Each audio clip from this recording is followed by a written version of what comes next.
Hi, my name is Bryan Johnson, and I have been asked by the Center for Sustainable Change to share my story of recovery and what I'm interested in doing in my community.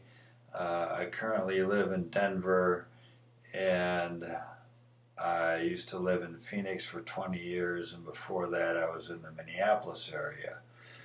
And I was first introduced to the three principles by seeing Sydney Banks speak when I was 17, and found some people in the Twin Cities area: Joe Bailey, Mavis Kahn, Cindy Claypatch. And my father had first heard about the principles in 1983, I believe, and he had seen Joe Bailey and went to some Sydney Banks seminars.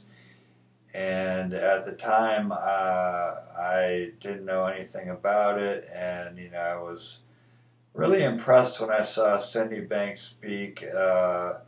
He just was somebody who was kind of void of ego, and me being in high school, that just seemed like something really out of the ordinary. That somebody who was just totally themselves and comfortable, and he spoke from a place of knowing of the three principles and psychology and spirituality and the true meaning of God. And I knew he knew what he was talking about, but I didn't really have any transformative experience until I went to Gulf Breeze Recovery when I was 42 in 2014.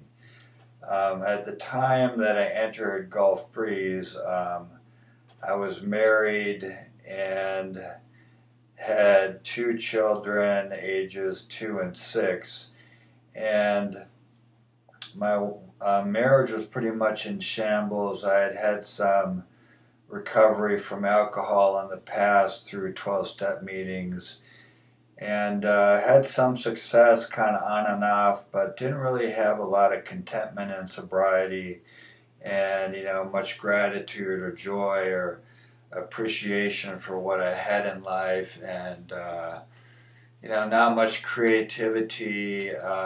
Bounced around a lot of jobs. I've also been diagnosed with, I've been diagnosed many different times with different things, but what seems to make the most sense is bipolar 2, along with anxiety and insomnia.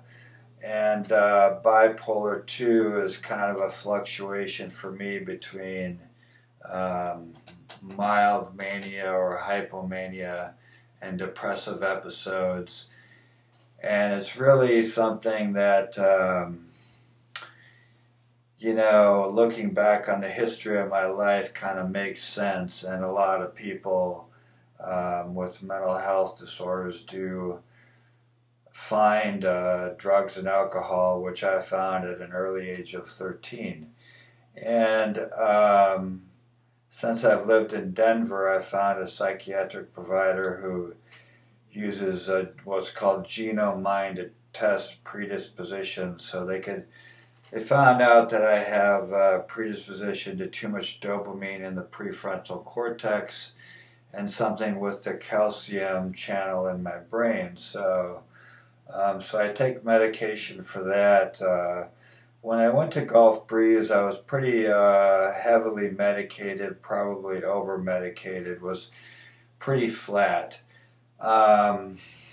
Debbie at the time, Debbie Hatfield-Trent, was the director there, and Danielle Ganau was my counselor, and I worked with them both, and they had medical staff there that was really amazing, and the nursing staff, and pretty much everybody there was trained under Joe Bailey, and they had a lot of all of the three principles books there.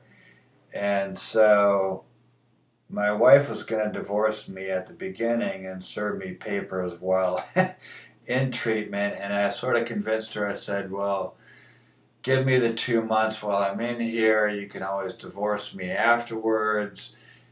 And just, and she, it sounded like a reasonable request. I was the father of her children. We had been together for, over 10 years, married, and maybe nearly 15 years together as a couple before we got married, total. So when I went there, I was pretty much in a fog. I'd been drinking, relapsing for about six weeks. And so, but I started to change after a couple of weeks, kind of soften up. They lowered some of my medications, changed some of those. And I started to, maybe after 3 weeks, started feeling more gratitude towards my relationship, even though I felt like it was ending. I felt like it was kind of concrete that it was going to end for sure, and just expected a divorce. I had spent all this money out when I left the house for 6 weeks or so, and spent all this money and figured I'd pay off the credit card with the divorce proceeds. And so we ended up not getting a divorce, but I'll tell you how we got there. So anyways, I started feeling more gratitude towards my marriage of all the experiences that we had had together and how my wife had enriched my life, whereas I had all this resentment towards her before. And, a lot of times in those relationships, maybe they're trying to control the person with the alcohol problem or the drug problem or the eating addiction or whatever addiction, they may have. It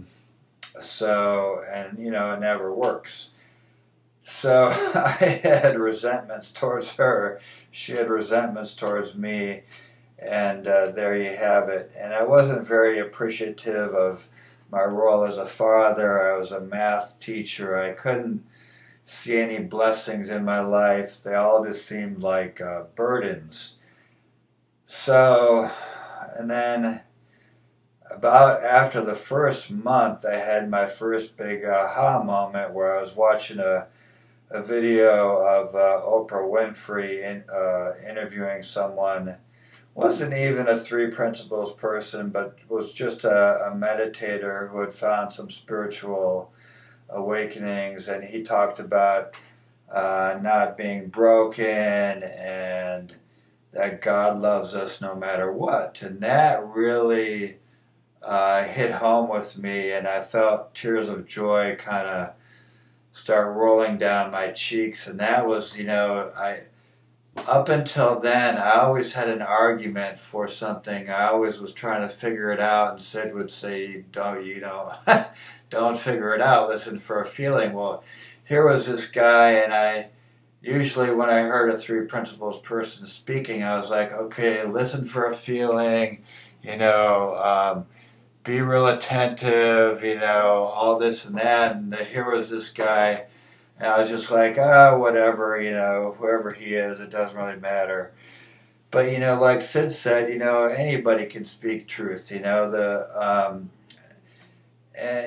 he would say the grocery store clerk could speak the purest of truth, and if you heard her, you would, be eternally grateful or something like that. So anyways, what this guy said rang home true to me, and like I said, I had no argument anymore. My intellect and my ego just sort of subsided, and I felt this joy and love and tears kind of flood over me, kind of like washing over me. Like, I guess it was always there, and it just felt tremendous. And then I called my wife and had a long conversation with her. I caught her at work, luckily, and we spoke for maybe a half an hour. And we just spoke from the heart, or I spoke from the heart, and she, she didn't really believe me, that I'd tried to change so many times and had been through another rehab previously. And so, I think she had a lot of doubts. So, but the next day, it was in reading time, and Danielle, my counselor, brought down a Joe Bailey book and had me read, I think it was a chapter on deep listening. I don't know if it was slowing down to the speed of life or slowing down to the speed of love. I really don't remember, but she handed me the book, and I read that chapter, and then later, I spoke to my wife, and we spoke by Zoom, and I really didn't know what to say. I really just trusted my intuition, and I had already had this, awakening about love, and so I'm feeling a whole lot of love towards myself. So it's kind of like I couldn't fully love her until I could love myself, and I couldn't love myself until I knew that God loved me no matter what. So that was sort of how that came about. And when I spoke to her, I knew maybe one thing to say, and that was from her sponsor in a 12-step program who said, "Is God big enough?" to her, and that would make sense to her. And I knew that was the one thing to say. The rest was totally intuitive. And what I felt the whole time was just this love oozing out of me. And I didn't really realize at the time how much I really loved this woman. And so, because I couldn't really love myself, so how could I love another person? So anyways, I totally spoke to her from the heart, and everything that was coming out of me was something I'd never thought of before or never rehearsed or anything. It was just coming purely from like soul to soul, like our souls connected for maybe the first time, or maybe they were always connected, but then I realized we were soulmates. So I just, at the end of that, so it felt tremendous, and tears are just rolling down my cheeks. And I'm just, totally feeling this amazing feeling and speaking to her. And she's listening. I could hear she was, I could see that she was grabbing onto this and that it was making sense to her. And she was in the moment with me too. And it was just beautiful. And so from there, the conversation ended, and she, I had said that, is God big enough?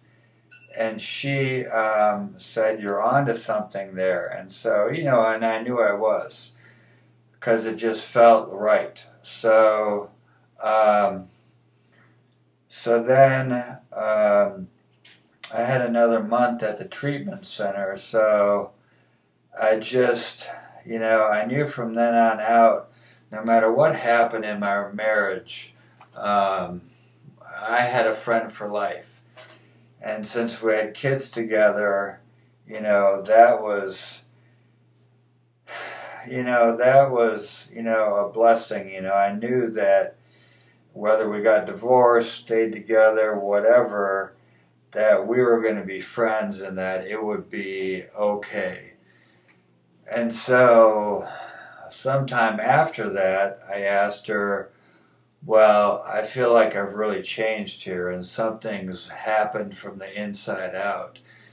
And give me a month. After I get out of here, you could still divorce me." So I was getting out in the beginning of September. Come October, which was right around our anniversary, you can divorce me, dump me on our anniversary, whatever. But give me a month just to be friends, and we'll see what happens. And so she said, okay, because she really felt it through that Zoom video conference. She could feel that it was like it's like there's no separation. Physically there is, but there's no separation. Maybe on a spiritual plane, we're all connected. So we really connected that day, without any time, space, or matter. So if that makes any sense, hopefully it does. So I got back in early September, and we just went for a long hike in nature, and we just talked and cried and laughed, and we just sat on this tree and dangled our feet in a stream, and we just, maybe we held hands, maybe we just hugged, I don't know, but it was just magical. And so from then on out, it was like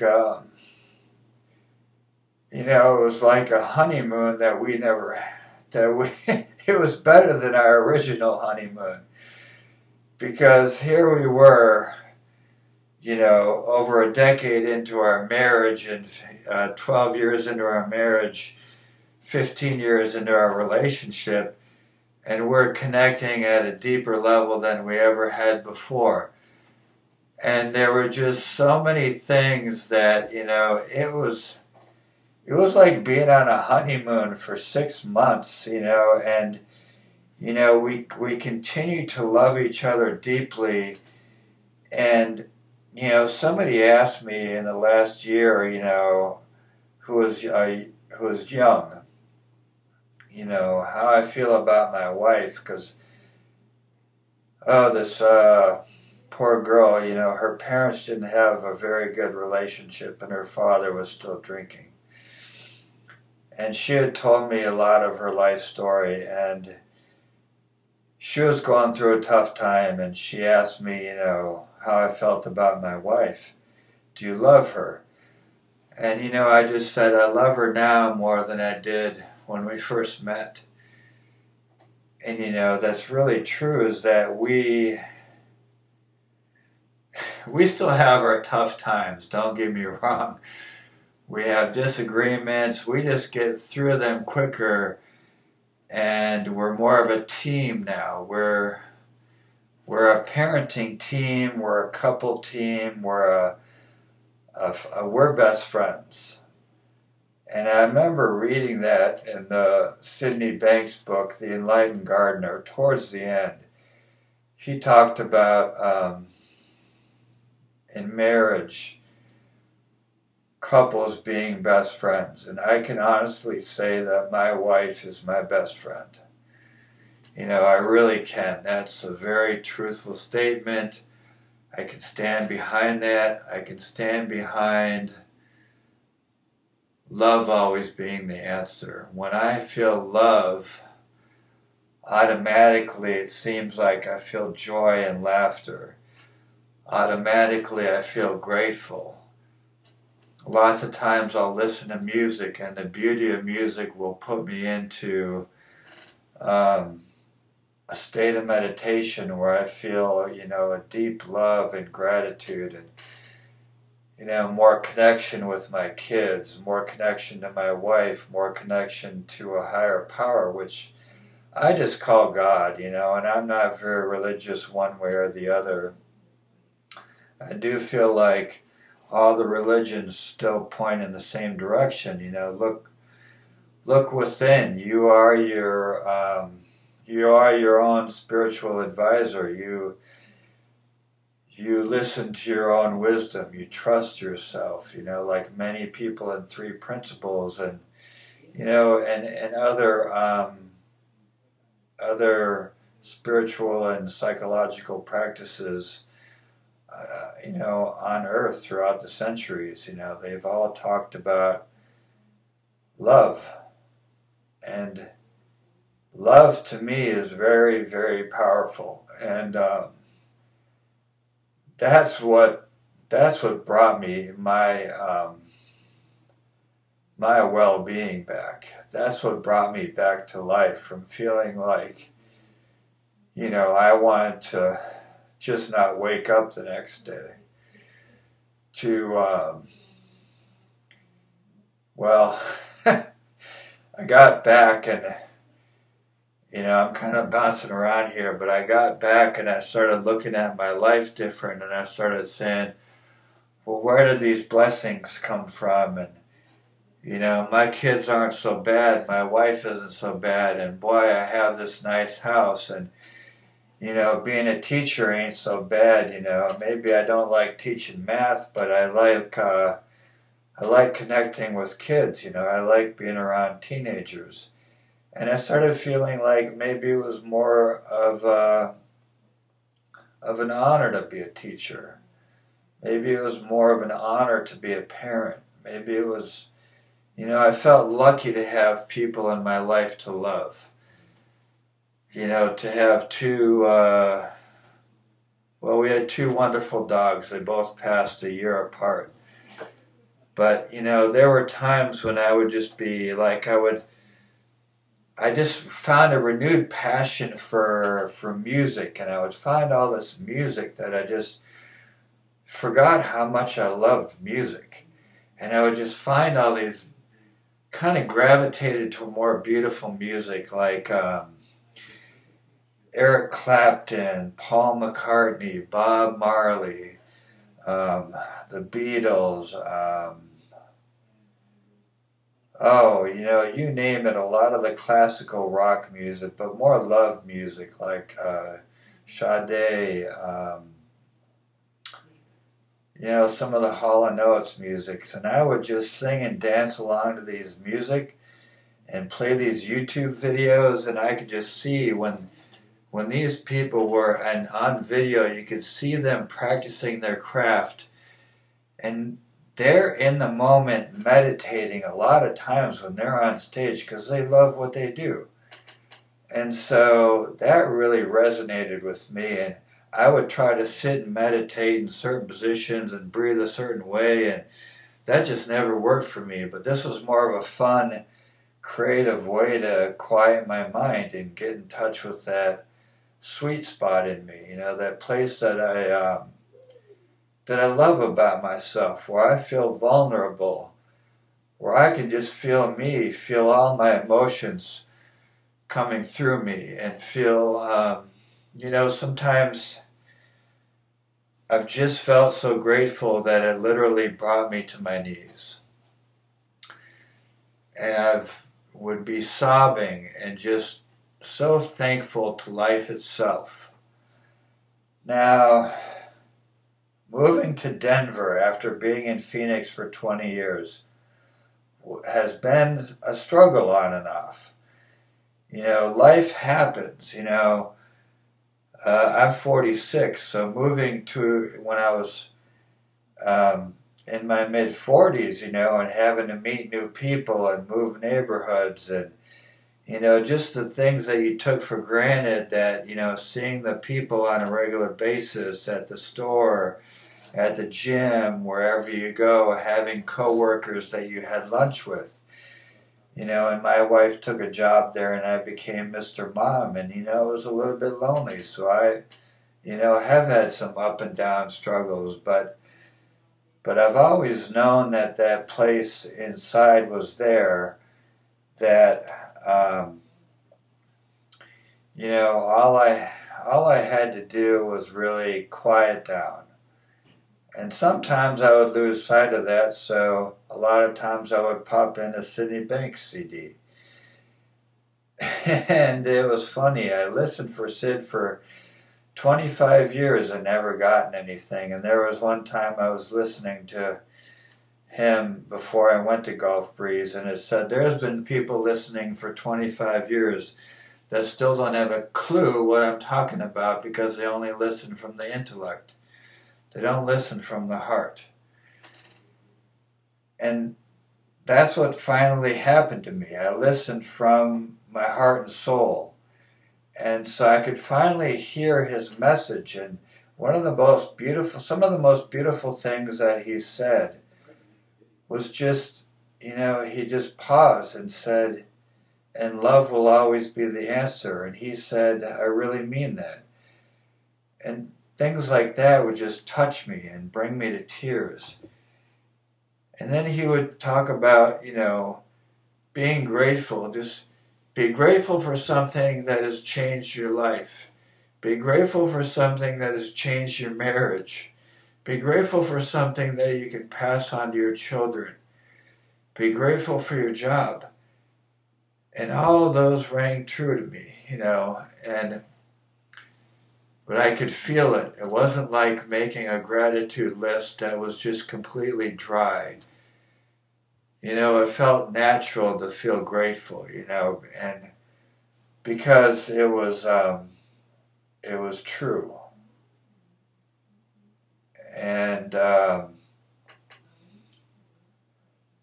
if anything that I would want people to experience in life through the three principles is just experiencing more love, joy, gratitude, creativity, inspiration. I found all of those things. I started writing quotes. I originally thought, well, Sid Banks, I thought, what if I put together a list of all his quotes? And then it kind of occurred to me that he said, well, everyone is spiritually equal and you have just as much wisdom as anyone else.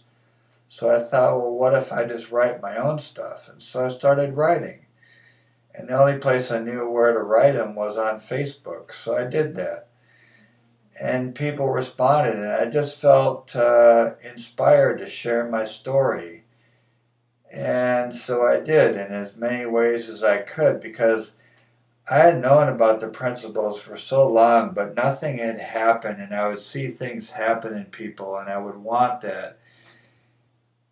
But I was just trying so hard that I was pushing it away. And, sometimes you got to go through your knocks in life before you're ready to listen. And, like maybe it was Joe Bailey or somebody else said, if you don't listen now, life will up the ante. And life had upped the ante so much that I was about to lose my wife and family.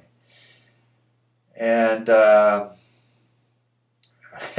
before I went to Gulf Breeze, I kind of wanted that. I thought, boy, it'd be a nice vacation to not have my kids every week. And then when I got back, I thought, well, I'm so glad that didn't happen, because, I wouldn't get to see them on a daily basis and see them grow up and see them learn and be as much of a part of their life as I am today. And my oldest daughter, Nora, I never even told her anything. When I got back after a month or two, she said, I like the new dad. And I didn't tell her I changed. We didn't really say anything.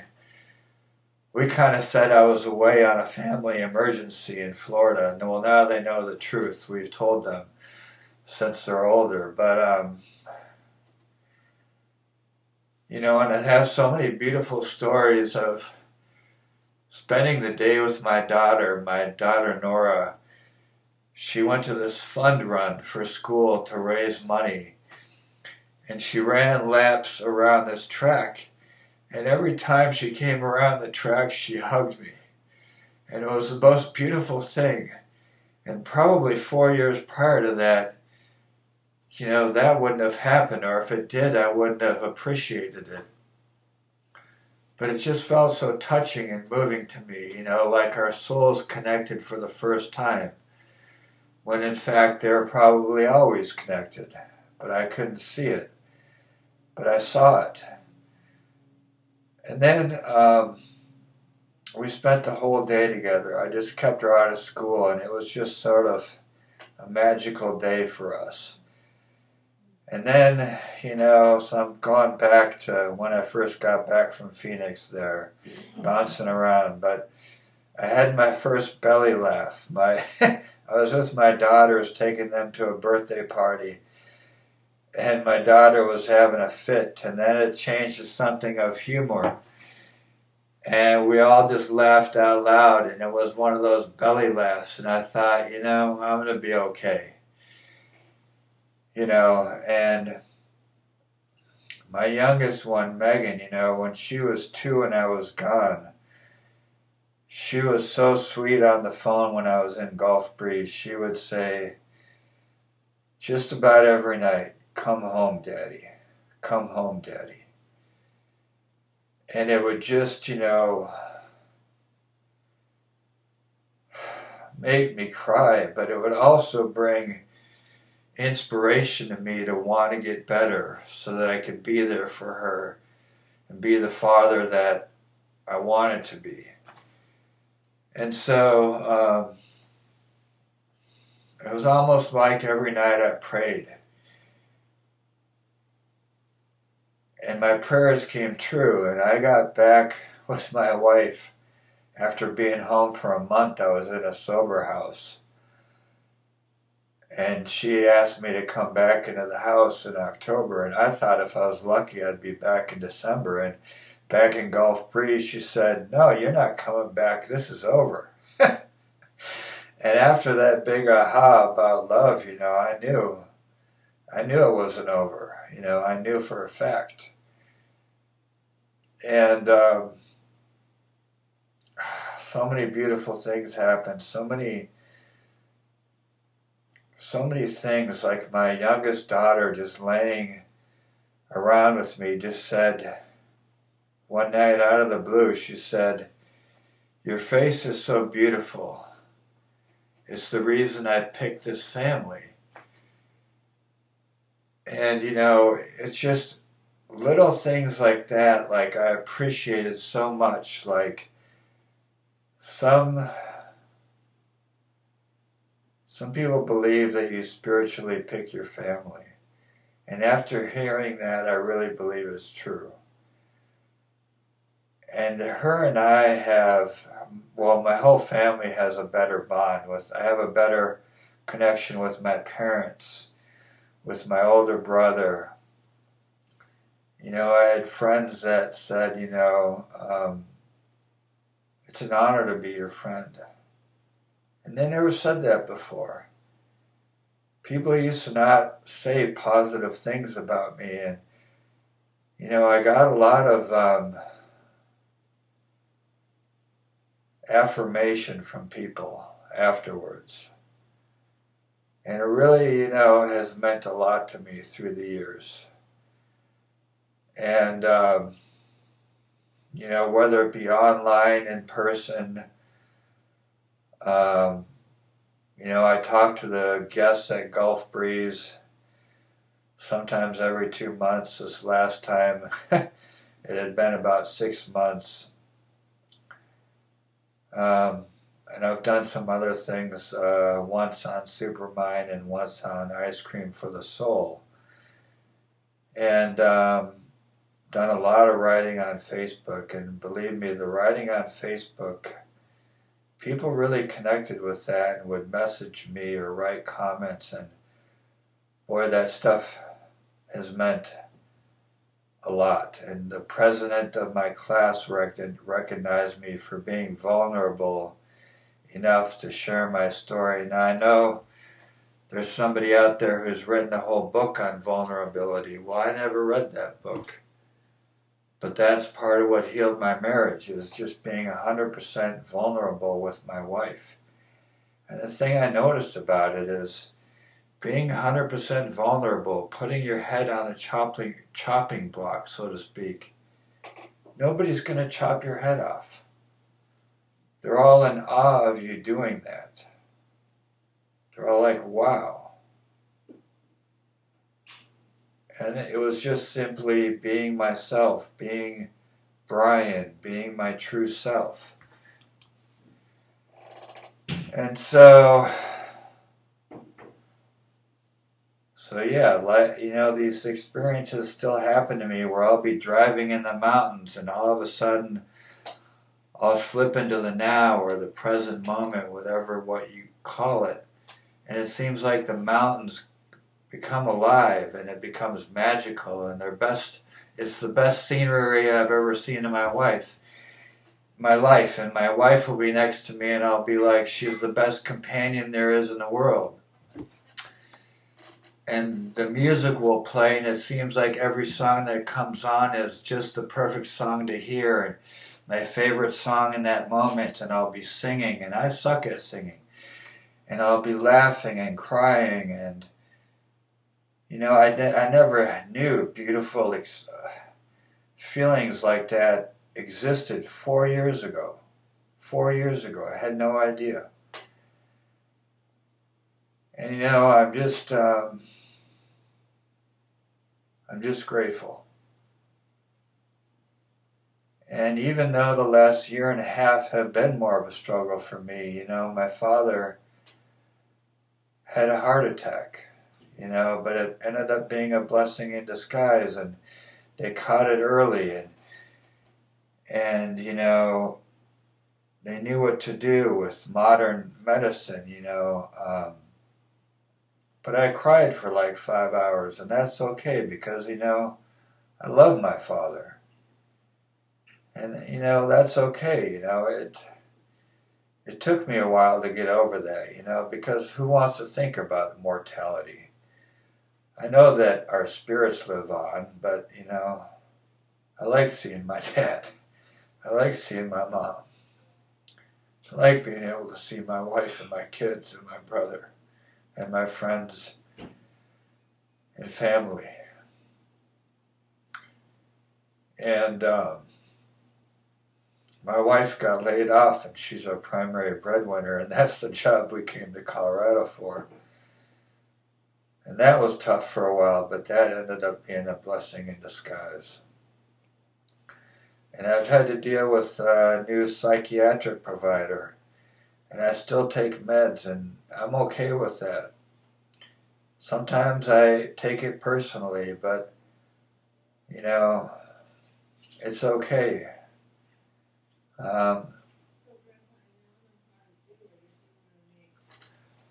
And I've talked with my mentor, Lisa Portinga, who's been doing this 20 years now. And, it's hard for me sometimes because I feel like I should have gotten off my meds or something, some sort of expectation. And, she has said to me, and I don't want to put words into her mouth, but something to the effect that, in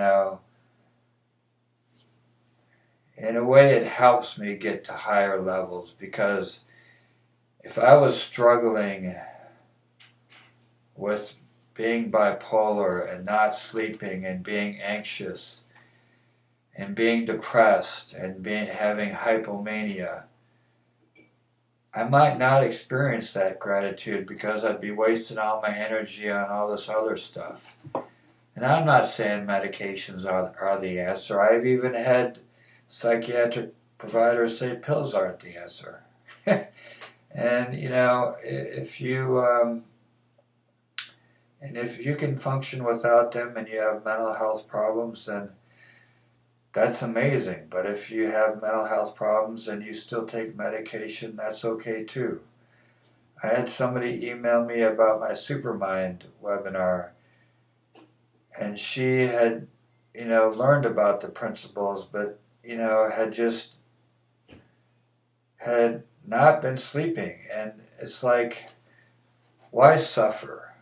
If you're suffering and you need help, and you can get help, then so be it. If you can find other ways of getting help and the 3 principles are enough for you, that's wonderful.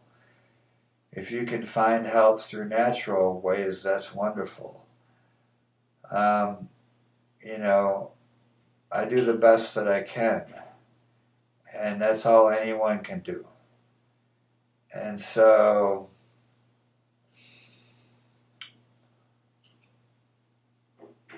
currently I work as a Mr. Mom and work in a restaurant over the lunch period to make extra money.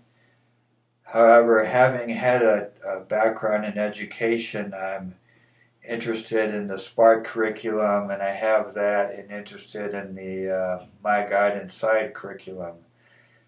And maybe someday I'll get out there and teach some of that, maybe formally or informally. I've read through some of that, and I might just use it, in my day-to-day stuff, because I found that even where I work, people will come to me, and I've had several people just tell me, their their life story, and I'll just be there for them as a friend without judgment.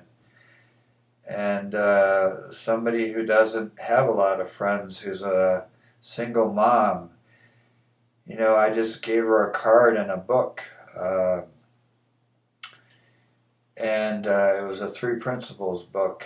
It was a short one called, I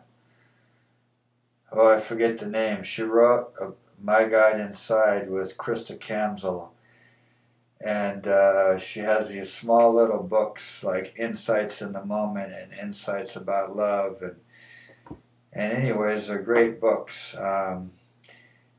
And I gave her one. I accidentally ordered two.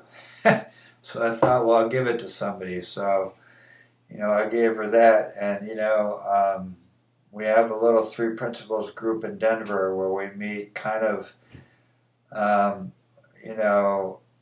maybe every month or every other month. And, as more and more people find Mary Webb Martin on the 3P gc.org website, if I'm saying that right. We have an email list, and we get together, and sometimes it's at a person's house, sometimes it's at a coffee shop. So my email address is bryanj, P as in Paul, H as in Hector, X as in X-ray @gmail.com.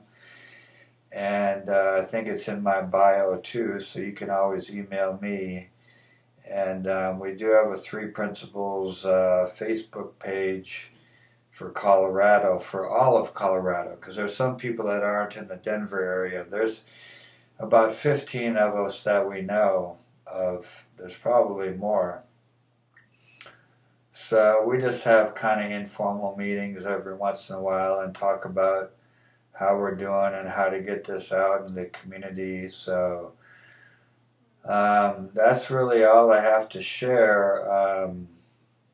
I kind of want to close with, you can, life happens. You can go through, times when everything on the outside is neutral, but sometimes we might not see it from a higher perspective. We might see it as something negative first, but then, after time, like my wife's layoff, we kind of see it as more of a blessing in disguise now, so she can kind of slow down and maybe find something that's a little more work-life balance, and maybe I can start working full-time and get a nanny and things like that we're starting to think of now and come up with new ideas. And, my father's taking, better care of his cardiovascular health, and, we all sort of reached out to each other as a family and really connected with my aunts and uncles. And my daughter's had some struggles in school with some things that she, might not be fourth grade appropriate things with,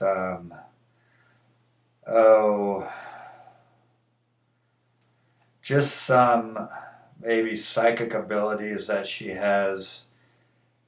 Maybe people believe in that, maybe they don't, but I certainly believe that she does.